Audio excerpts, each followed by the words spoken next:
ciencia y la tecnología. La pensión a los adultos mayores, que fue una creación de nuestro movimiento, el programa de la pensión a los adultos mayores aumentará esa pensión al doble y tendrá carácter universal. Es decir, también van a recibir este apoyo los jubilados, pensionados del ISSSTE y del Seguro. 1 millón de personas con discapacidad o con capacidades diferentes tendrán una pensión igual que la de los adultos mayores. Se atenderá de inmediato a los damnificados por los sismos. Se otorgarán créditos a la palabra a agricultores, ganaderos, pescadores, a dueños de talleres, a los artesanos, a pequeños comerciantes, a empresarios. Se ayudará a productores del campo con subsidios y precios de garantía y se venderá a precio justo una canasta de alimentos básicos para combatir la desnutrición y el hambre.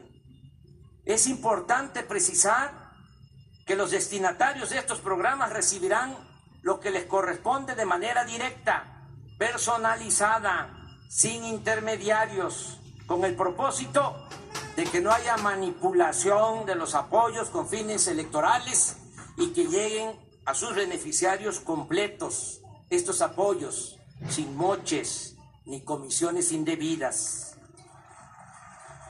También vamos a evitar afectaciones al medio ambiente. Aprovecho para reiterar que no se permitirá el fracking ni transgénicos.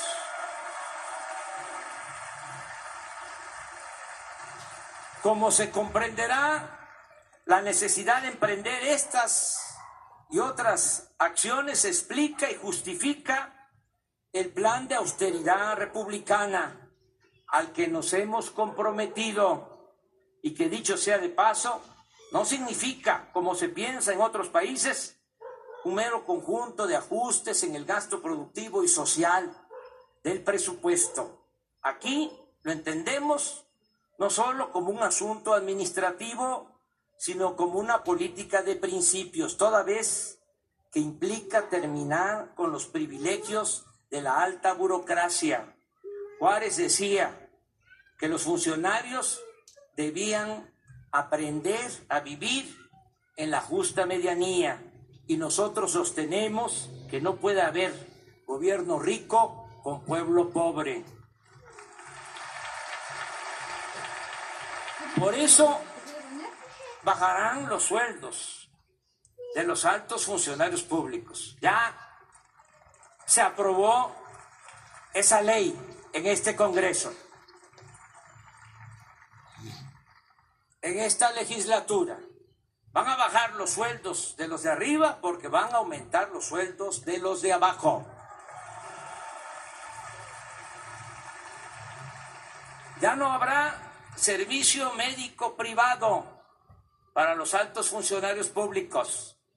Se destinaban 5,000 millones de pesos nada más para el pago de la atención de servicios médicos a los altos funcionarios públicos. Ya no habrá cajas de ahorro especial para los altos funcionarios públicos. Ya no hay, ya se aprobó esa ley. Nadie podrá viajar en aviones o helicópteros privados a expensas del dinero público. Desde el lunes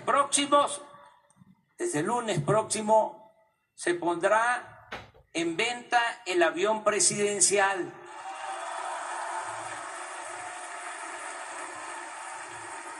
Y toda la flotilla de aviones y helicópteros para uso de altos funcionarios. El presidente de la República ganará el 40% de lo que recibía el presidente saliente. No habrá compras de vehículos para funcionarios. Se reducirá en 50% el gasto de publicidad del gobierno. Se van a disminuir las unidades administrativas en el país y no habrá oficinas del gobierno en el extranjero, salvo, por supuesto, las embajadas y los consulados. Los 8,000 elementos del Estado Mayor que se destinaban a cuidar al presidente y los 3,200 agentes de gobernación hasta ayer dedicados al espionaje pasarán a formar parte de la Guardia Nacional.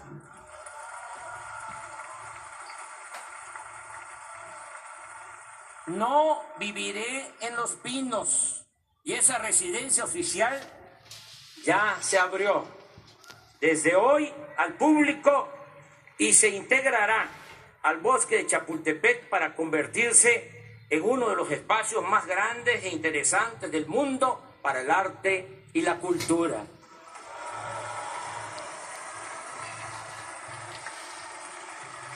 Otro cambio importante será el de la creación de la Guardia Nacional si lo autoriza el pueblo y el Poder Legislativo para enfrentar el grave problema de la inseguridad y de la violencia que padecemos. Esto significa replantear el papel de las Fuerzas Armadas ante la inoperancia de las corporaciones policiales. Es indispensable aceptar que la Policía Federal, creada hace 20 años para suplir la labor de las Fuerzas Armadas en el combate a la delincuencia, es en la actualidad un agrupamiento de apenas 20,000 efectivos que carecen de disciplina, capacitación y profesionalismo. En cuanto a los agentes ministeriales y los cuerpos policiales estatales y municipales, se debe reconocer, sin generalizar, que muchos están movidos por la corrupción y no por el deber del servicio público, y que su descomposición los pone bajo el dominio de la delincuencia.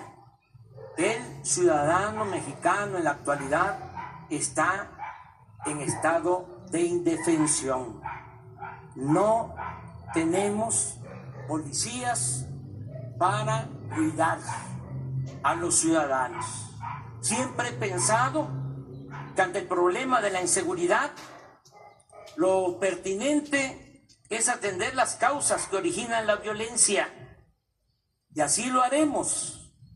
Pero ante la ineficiencia de las corporaciones policiales y el grave aumento de homicidios, robos, secuestros, feminicidios y otros crímenes, estoy solicitando al Congreso con carácter urgente la aprobación de una reforma constitucional que nos permita crear, con la integración de la Policía Militar, la Policía Naval y la Policía Federal, una Guardia Nacional para realizar funciones de seguridad pública con pleno respeto a los derechos humanos.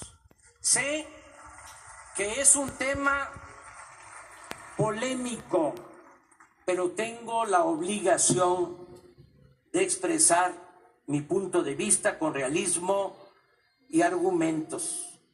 Las Fuerzas Armadas están entre las mejores instituciones de México.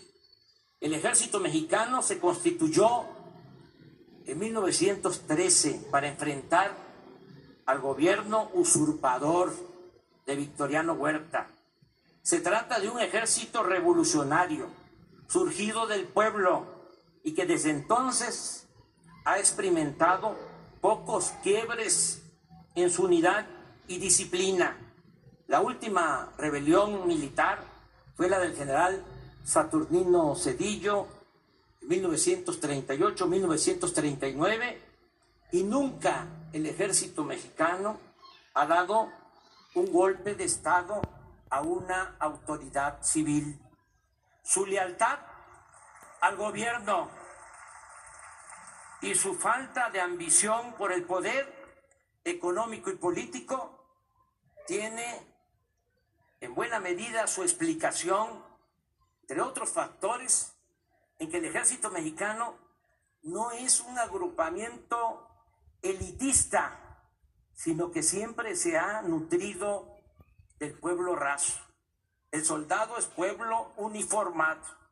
Ciertamente, no todos los militares han ostentado comportamientos intachables y tampoco debe omitirse el hecho de que el ejército ha participado en actos de represión por órdenes de autoridades civiles. Pero en nuestros institutos castrenses no se han formado minorías corrompidas, como sucede en otros ámbitos del poder. Y a diferencia de lo que ocurre en otros países, en México no se sabe de militares que formen parte de la oligarquía. Además, es un hecho que el ejército cuenta con respaldo de la opinión pública. Es una institución que a lo largo de su historia ha mantenido su profesionalismo y ha sido eficaz, sin duda, en tareas de auxilio a la población en casos de desastre, en terremotos, inundaciones, huracanes, y ha prestado otros servicios a la comunidad. Las Fuerzas Armadas han hecho escuelas, tienen universidades, centros de investigación, poseen disciplina y espíritu de cuerpo, han mantenido su vocación nacionalista, y esto es muy importante, y nunca han estado subordinadas a ninguna hegemonía o fuerza extranjera. Lo mismo puede decirse de la Secretaría de Marina.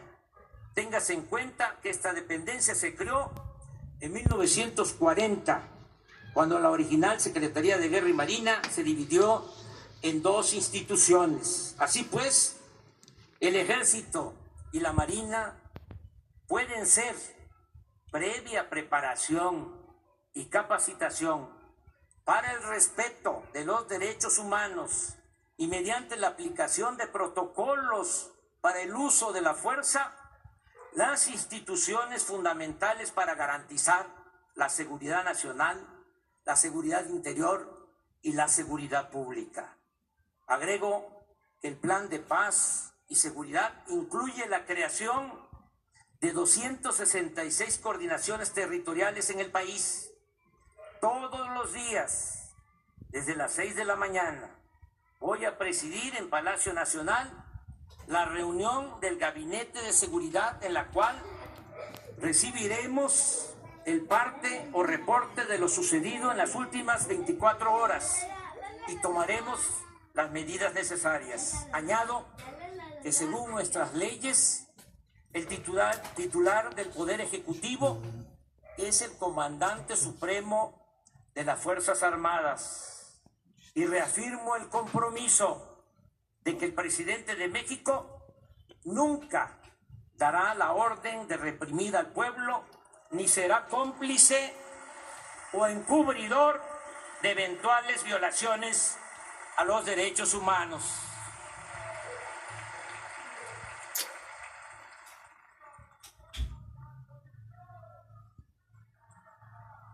En materia de política exterior, nos apegaremos a los principios constitucionales de no intervención